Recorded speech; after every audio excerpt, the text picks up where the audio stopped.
menurut saya lebih baik sportif aja. Udah diberi peringatan, udah datang ke sidang malas-malasan, dan sebagainya. Nah, artinya apa? Iya, lebih baik dia mengundurkan diri. Akan lebih sportif, akan lebih tinggi harganya jika dia mengundurkan diri daripada dia bertahan di situ. Bukan teman-temannya yang akan, teman-teman sesama anggota Mahkamah Konstitusi yang mentertawakan dia, tapi mungkin staf bawah yang tidak, yang cuma, bahkan mungkin orang lain yang staf biasa memberikan penilaian yang berbeda, kan? Iya. Tadi saya menyinggung persoalan posisi Anwar Usman sebagai ketua yang kemudian diberhentikan. Diberhentikan, kalau menurut saya sih, ya terlalu ringan itu. Tapi ada fakta lain, dan ini sumbernya dari Mahkamah Konstitusi sendiri. Setelah hanya menjadi anggota biasa, justru ada, nggak tahu apakah dia frustrasi, apakah dia merasa apa gitu secara psikologis, persentase kehadirannya hanya 71% dari sidang-sidang yang diadakan. Dari 589 kali, 81 tidak hadir. Sidang panel dari 160 kali, 32 kali tidak hadir. Apa artinya itu? Artinya adalah bahwa sebagai seorang yang diangkat karena senioritasnya, kan dipilih kan, dan salah satu faktor tentu mengapa dia dipilih menjadi itu, ya mungkin ada kayak waktu itu belum iparnya Jokowi. Nah, jadi memang kapasitas yang terpilihnya itu adalah kapasitas sebagai seorang yang mempunyai kapasitas tertentu dalam bidang hukum, gitu. Nah, tetapi setelah menjadi anggota biasa, nah ternyata ada faktor yang menurut saya ya sangat tidak pantas untuk dilakukan. Ya, tadi persentase kehadirannya cuma 71%, ya, dari 589 kali sidang, lalu 81 tidak hadir, ya, sidang panel dari 160 kali tidak hadir 32 kali. Nah, kalau saya melihat dan sudah akibat daripada hal itu, maka dia diberikan surat peringatan. Nah, sebagai seorang yang punya pengalaman yang katanya panjang sampai 30 tahun, menurut saya lebih baik sportif aja. Sportif karena ada faktor psikologi kekecewaan, ada segala macam, dan ketika diberhentikan sebagai ketua Mahkamah Konstitusi itu pasti ada faktor psikologi yang sangat kuat yang merupakan hal yang ya memang tidak mudah untuk menerimanya gitu. Tetapi dengan surat peringatan yang diberikan, apalagi yang mau dipertahankan sebagai anggota? Udah diberi peringatan, udah datang ke sidang malas-malasan, dan sebagainya. Nah, artinya apa? Ya, saya juga tahu yang namanya posisi kita di dalam kepegawaian negeri. Saya proses dari bawah ke atas. Nah, mungkin pasti dia juga seperti itu, dan ketika dia turun, dan tapi turunnya karena ada kasus, itu memang bukan hal yang mudah. Saya meninggalkan kepegawaian negeri karena saya pensiun, dan ya ini sekedar apa namanya, ketika banyak orang kan juga ketika mau pensiun kan secara psikologis juga dia terganggu. Nah, saya malah diketawain oleh staf saya sekitar 1-2 bulan sebelum saya pensiun. Saya kan masih ketawa-ketawa, bercanda dengan mereka. Ada yang ngomong pada saya, "Pak, Bapak kok kan tidak berapa lama lagi Bapak pensiun? Kok nggak ada rasa khawatir kelihatan dari wajahnya, omongannya?" Saya bilang, ini kan bukan punya saya. Posisi ini diberikan oleh yang berhak memberikan. Nah, sekarang saya sudah harus mengakhiri ini, ya saya akhiri. Saya tidak punya beban psikologis, takut nanti tidak punya pekerjaan dan sebagainya. Nah, oleh karena itu ini sekedar mungkin akan lebih baik dengan adanya surat peringatan seperti itu. Bagaimanapun juga hubungan di antara kawan-kawan ada faktor psikologi, menurut saya, iya lebih baik dia mengundurkan diri. Akan lebih sportif, akan lebih tinggi harganya jika dia mengundurkan diri daripada dia bertahan di situ dengan sikap seperti itu.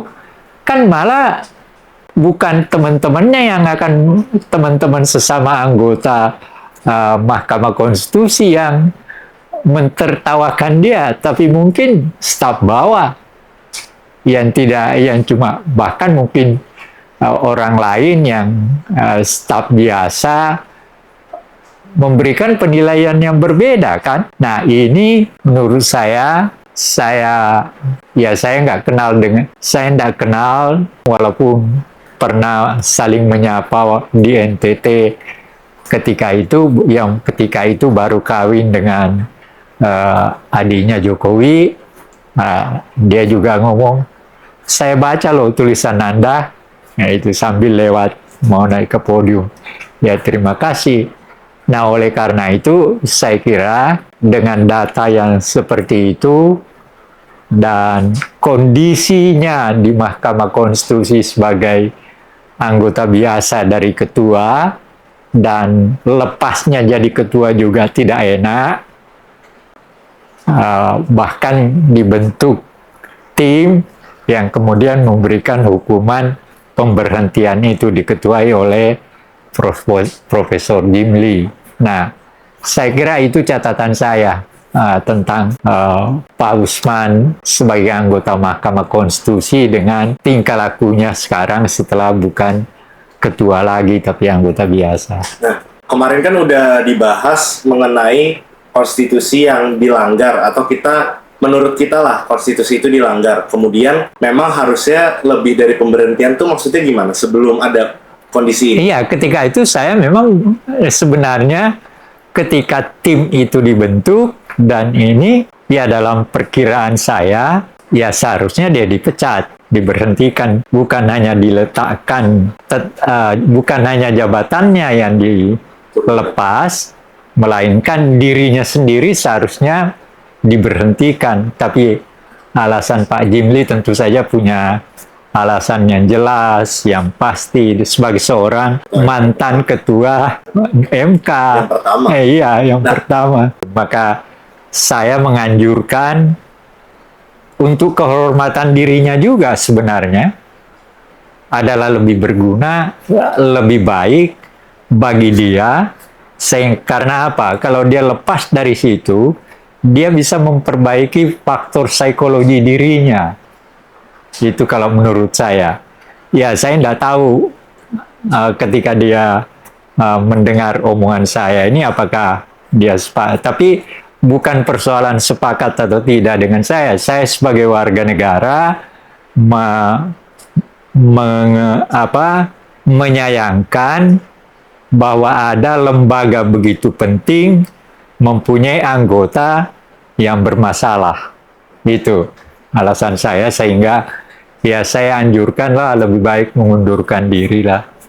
Ya, untuk kepentingan dirinya juga, bukan untuk saya saya tidak punya kepentingan apa-apa dia mengundurkan atau tidak, nggak ada artinya kan.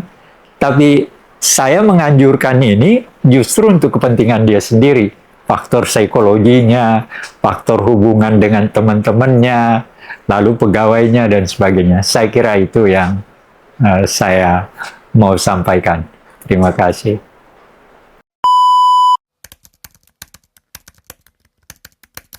Ini, sahkah kedudukan wakil presiden kita dengan permainan daripada paman iparnya? Iya kan? Paman iparnya sebagai anggota Mahkamah Konstitusi bahkan diberhentikan sebagai ketua walaupun tidak dipecat. Tapi bahwa pemberhentian sebagai ketua itu sudah merupakan ada kesalahan yang dia lakukan. Nah, artinya apa? Dikaitkan dengan wakil presiden sekarang. Jadi wakil presiden sekarang itu kalau menurut proses yang terjadi antara sah dan tidak sah.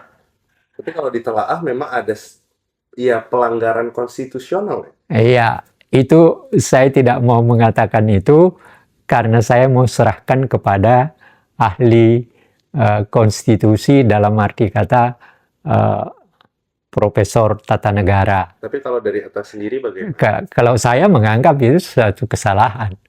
Jadi kesalahannya yang melanggar konstitusi kan sebenarnya. Itu. Tapi saya tidak berhak mengatakan itu karena saya belajar tata negara sejak dari SMP sampai di waktu di Gajah Mada waktu saya sarjana juga belajar juga, mendapatkan kuliah tentang itu, makanya ada juga pengetahuan bukan kosong sama sekali. Jadi sesuai pengetahuan. Iya, sesuai. Iya. Ya pengetahuan saya ya apa yang dilakukan oleh mantan wakil ketua Mahkamah Konstitusi itu adalah suatu hal yang salah, yang tidak pantas dilakukan oleh seorang ketua, terlepas daripada dia beripar dengan ayah daripada wakil presiden sekarang. Nah, ini persoalan sebenarnya. Bagaimana seseorang mampu memisahkan dirinya dengan sistem kekeluargaan itu. Kalau dia seorang yang katanya sudah berpengalaman selama 30 tahun, lalu dengan dipecat dia dari sebagai ketua, seakan-akan itu merusak pemecatan itu merusak kariernya 30 tahun. Sebenarnya bukan orang yang memberhentikan dia yang salah, dia sendiri yang memecat dirinya karena melanggar aturan yang seharusnya tidak dilakukan.